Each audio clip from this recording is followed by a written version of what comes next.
మనము ఈరోజు దేవుడు మనకి దయచేసినటువంటి వాక్యాంశము అపోస్తుల కార్యం నుంచి. అయితే మీకు దీనికంటే ముందుగా మీకు ఒక చిన్న ఇంట్రడక్షన్ నేను చెప్పాలని ఆశపడుతున్నాను. బైబిల్ మొత్తంలో 66 పుస్తకాలు ఉన్నాయి. దాంట్లో కొత్త నిబంధనలో 27 పుస్తకాలు ఉన్నాయి. ఈ 27 పుస్తకాల్లో ఒక ఒక పుస్తకం ఉంది. దాంట్లో 28 అధ్యాయాలు ఉన్నాయి. ఆ 28 అధ్యాయాల్లో ఒక అధ్యాయం మొత్తం ఒక అన్యుడు కుటుంబం గురించి రాయబడింది. ఈ రోజుల్లో దేవుడు అంత శ్రద్ధగా ఒక అధ్యాయం మొత్తం 44 వచనాలు, దాంట్లో 48 వచనాలు మొత్తం ఆ కుటుంబం గురించే రాయబడింది.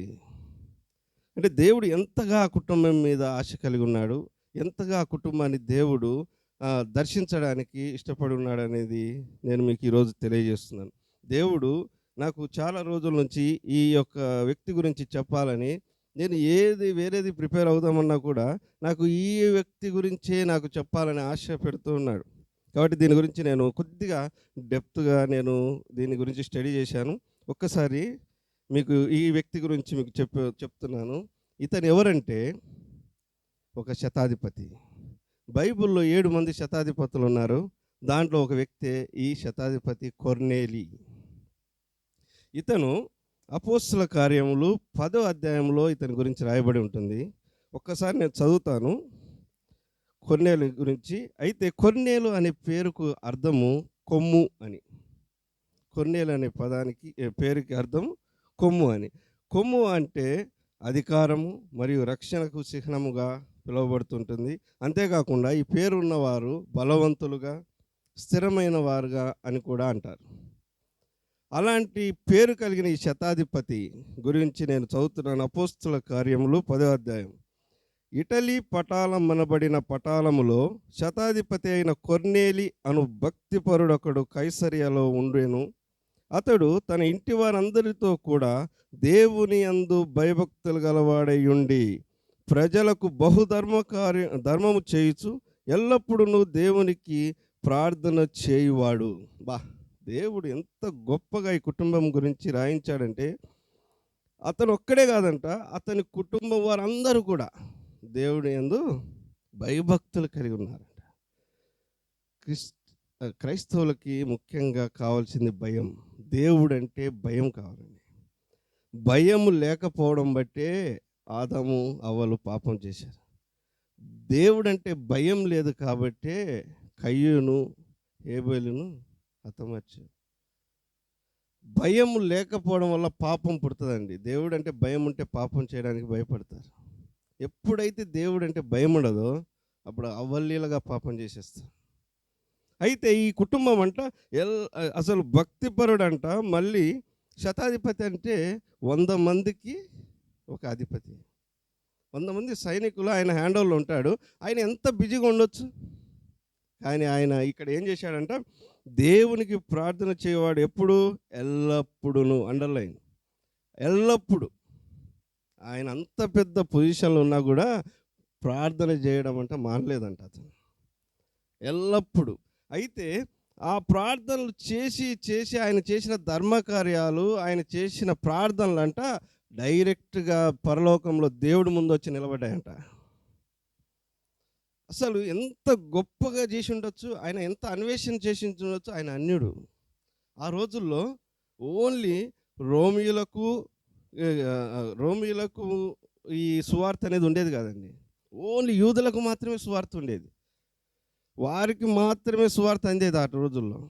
అయినప్పటికీ కూడా ఒక అన్యుడైన ఇతను ఎంత పరిశోధించుంటాడు, ఎంతో శోధించుంటాడు దేవుడి కోసం.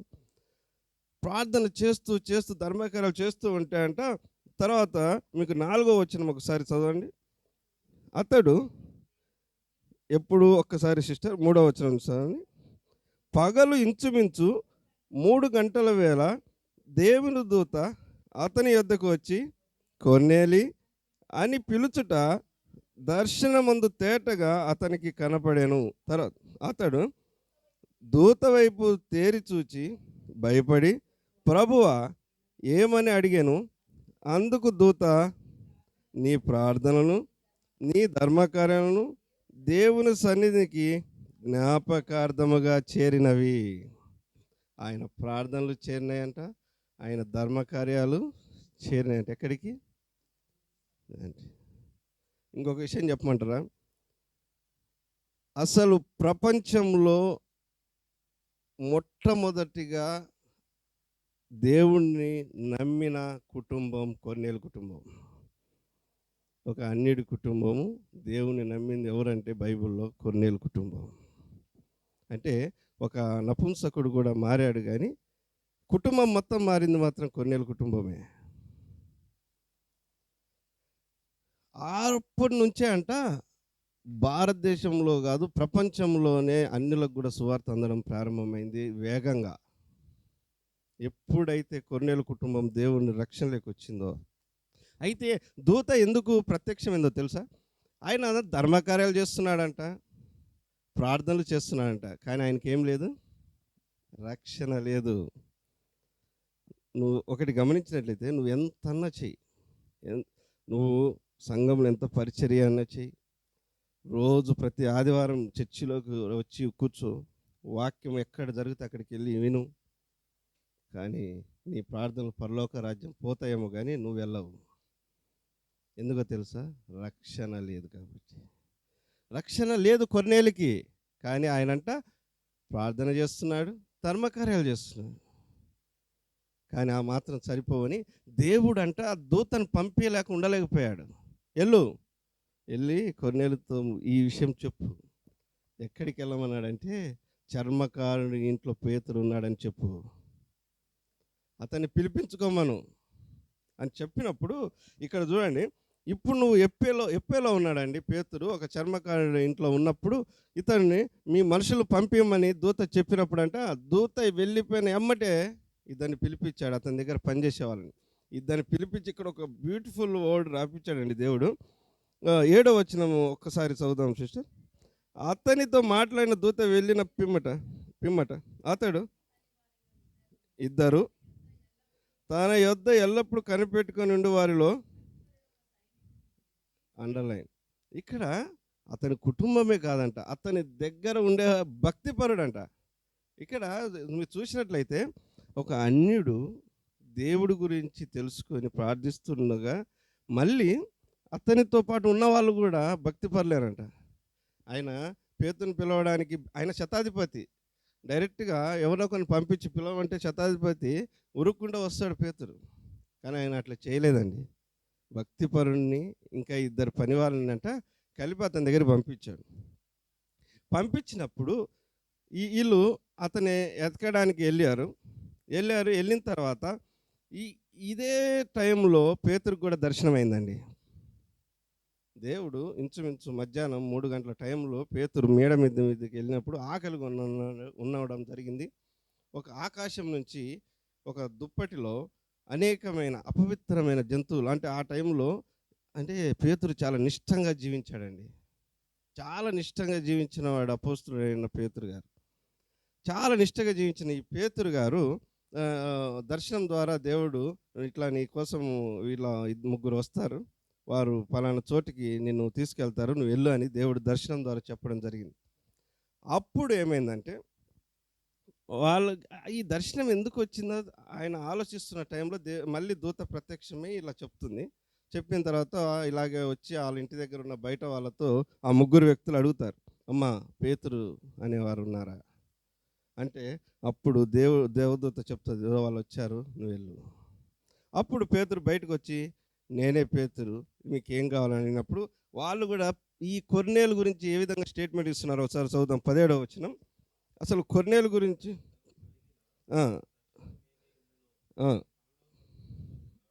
ఉండగా తెలుసుకొని వాటి నుంచి ఇంటి వారిని పిలిచి అడిగిరి. ఏచుచుండగా ఇదిగో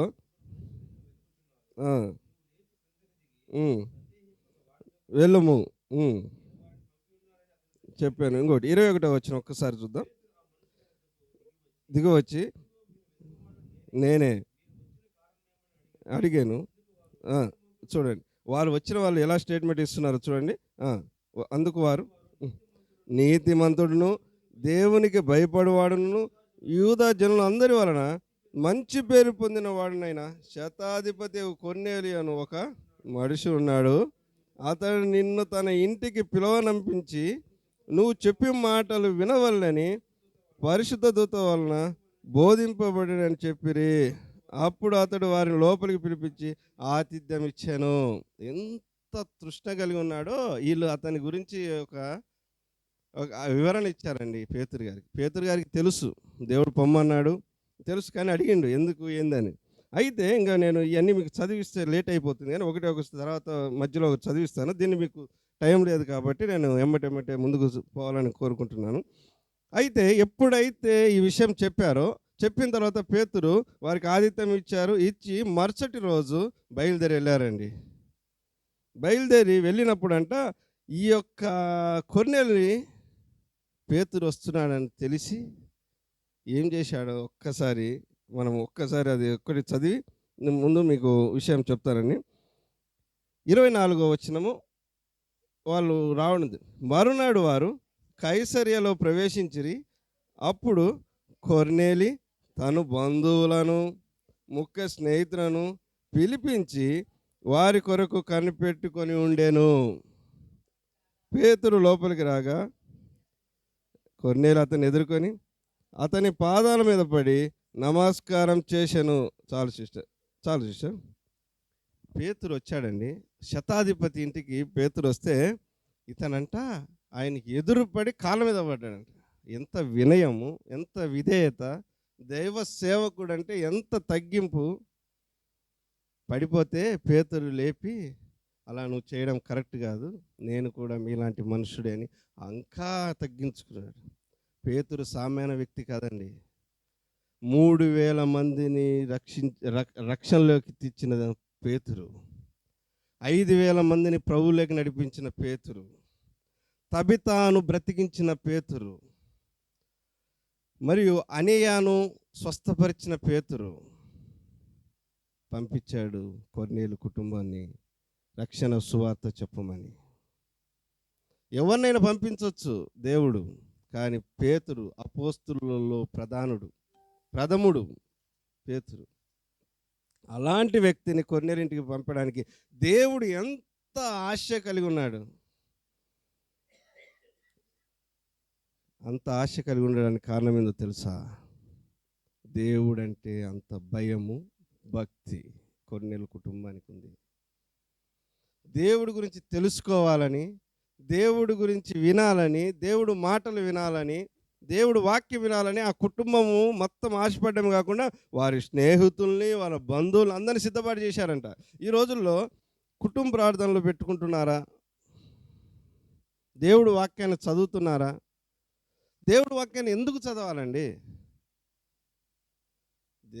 మన మీకు ఒకటి తెలియని ఒక అద్భుతమైన విషయం చెప్తాను. దేవుడు నామానికంటే గొప్పగా చేసింది దేన్నో తెలుసా మీకు? దేవుడు నామానికంటే గొప్పగా చేసింది ఒకటి ఉంది బైబిల్లో. కీర్తనలు 138 రెండో అధ్యాయం 138 రెండో వచనం. దేవుడు నామానికంటే గొప్పదంట. అది మీ కుటుంబంలో ఉందా? నీ పరిశుద్ధాలమే తట్టు నేను నమస్కారం చేస్తున్నాను, నీ నామము అంతటి కంటే నీ ఇచ్చిన దేని గొప్ప చేశాడంట? వాక్యమును. బైబిల్ మొత్తంలో ఏమున్నాయండి? వాక్యాలే. ఆయన నామం కంటే గొప్పగా చేసిన వాక్యాన్ని నీ కుటుంబంలో ఉందా? వాక్యం వింటున్న నువ్వు విడిచి పెడుతున్నావా? నీ కుటుంబంలో ఉన్న ప్రతి ఒక్కరూ వాక్యాన్ని వింటూ వదిలిపెడుతున్నారా? చూడండి, దేవుడిలో రక్షణ లేకుండా నువ్వు ఏది చేసినా అది బూడిదలో పోసిన పన్నీరే. దేవుడు రక్షణ ఇంపార్టెంట్. కొర్నేలికి అదే తక్కువైంది. దేవుడు దూతని పంపించాడు. దేవుడు ముందు ఆ యొక్క ధర్మకార్యాలు ఆయన యొక్క ప్రార్థన నిలబడ్డప్పుడు దేవుడి దూతని పంపించి ఆయనకి రక్షణ అందించమని పేతురుని సిద్ధం చేసి దేవుడు పంపించడం జరిగింది. అయితే ఎప్పుడైతే ఈ ఈ ఇతని వెళ్ళే టైంకంటే ఆయన బంధువుల్ని, స్నేహితుల్ని, ఆయన కుటుంబాన్ని, ఆయన స్వార్థం చూసుకోలేదండి. అందరినీ పిలిపించి రెడీగా ఉన్నాడంట. ఏం చెప్తాడా, ఏం వినాలా దేవుడి గురించి అని ఎంత ఉత్సాహం, దేవుడి వాక్యం వినాలని ఎంత కుతూహలత, తృష్ణ అది మనకుందా ఈ రోజుల్లో? అయితే అప్పుడు ఈయన లోపలికి వెళ్ళి ఆయన మాట్లాడుతూ లోపలికి వెళ్ళిపోయాడు. పేతురు వెళ్ళిపోయినప్పుడు అంటే అక్కడ అందరూ కూడి ఉన్నాడు చూచాను. ఎంత గొప్ప కుటుంబం అండి కొన్నేళ్ళ కుటుంబం. మనము ఏదన్నా కార్యక్రమం పెట్టుకుంటే పాస్టర్ గారు వచ్చిన తర్వాత వస్తారు అందరూ. పాస్టర్ గారి కోసం ఎదురు చూసే కుటుంబాలు లేవు, పాస్టర్ గారు వాక్యం వినాలనే కుటుంబాలు లేవు. మనము ఎన్నోసార్లు పాస్టర్ గారికి ఫోన్ చేసి మాకు ఆరోగ్యం బాగలేదండి, మేము ఇంట్లోకి వచ్చిన తర్వాత మాకు అసలు మంచిగా ఉండట్లేదు, ఈ ఇంట్లోకి వచ్చిన తర్వాత మాకు ఆరోగ్యం బాగుండట్లేదు, ఈ ఇంట్లోకి వచ్చిన తర్వాత కొత్త ఇంట్లోకి వచ్చాం, మీరు ప్రార్థన చేయడం తప్ప ఎవరన్నా వాక్యం చెప్తారా బ్రదర్, మీ యొక్క వాక్యం వినాలి బ్రదర్ అని ఎవరైనా ఫోన్ చేశారా ఏ రోజైనా? అది నేనైనా కావచ్చు, ఎవరైనా కావచ్చు. వాక్యం వినాలండి. ఇల్లు మారితే వచ్చి పాస్టర్ గారు ఏం చేయలేరు అక్కడ. మీకు ఆరోగ్యం బాగలేకపోతే పాస్టర్ గారు వచ్చి మీకు మంత్రం వేయలేరు.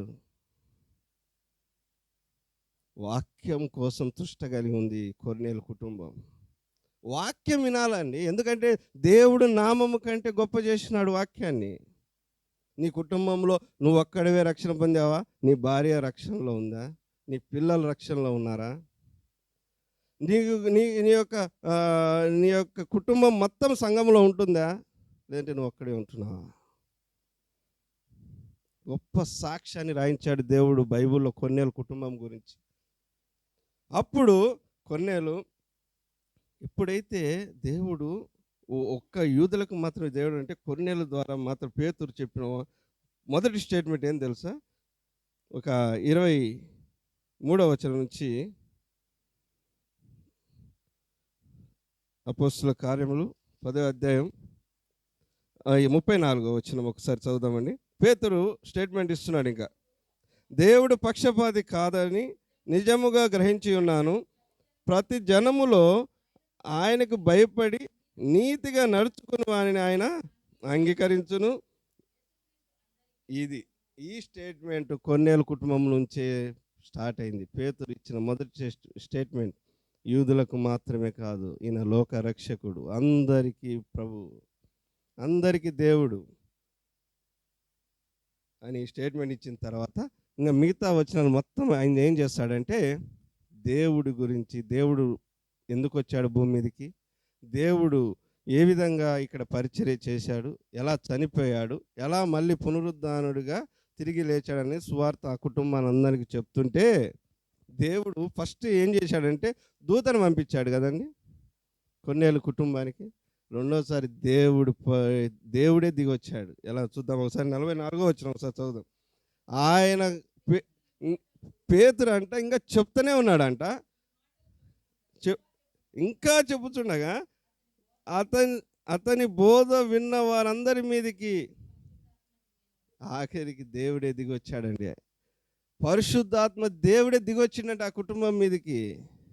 ఇంకా పేతురు ఇంకా అయిపోలే చెప్పడం. అంటే వాళ్ళు ఎంత ఆశ కలిగి ఉన్నారు వినడానికి, దేవుడు వాక్యాన్ని వినడానికి ఎంత ఆశ కలిగి ఉంటే దేవుడే పరిశుద్ధాత్మ ఇంటి మీదకి దిగి వచ్చిందంట చెప్తుండగానే. అయితే పేతురుతో వచ్చిన యూదులు ఉన్నారు చూసినప్పుడు వాళ్ళు ఆశ్చర్యపోయారట. తర్వాత వచ్చిన మీరు చూసినట్లయితే ఒక్కసారి సున్నతి పొందిన వారిలో పేతురుతో కూడా వచ్చిన విశ్వాసులు అందరూ పరిశుద్ధ వరము సైతం విభ్రాంతి నొంది ఏలైనగా వారు చూశారా అసలు పరిశుద్ధాత్మ ఎంత ఆ కుటుంబం మీద దిగి రావాలని ఎంత తొందరపడి ఉన్నాడో దీని గురించి మనకు ఆశ్చర్యం. పేతురు ముగించక ముందే దిగి వస్తుందట పరిశుద్ధాత్మ. ఎంత గొప్ప కుటుంబం అండి.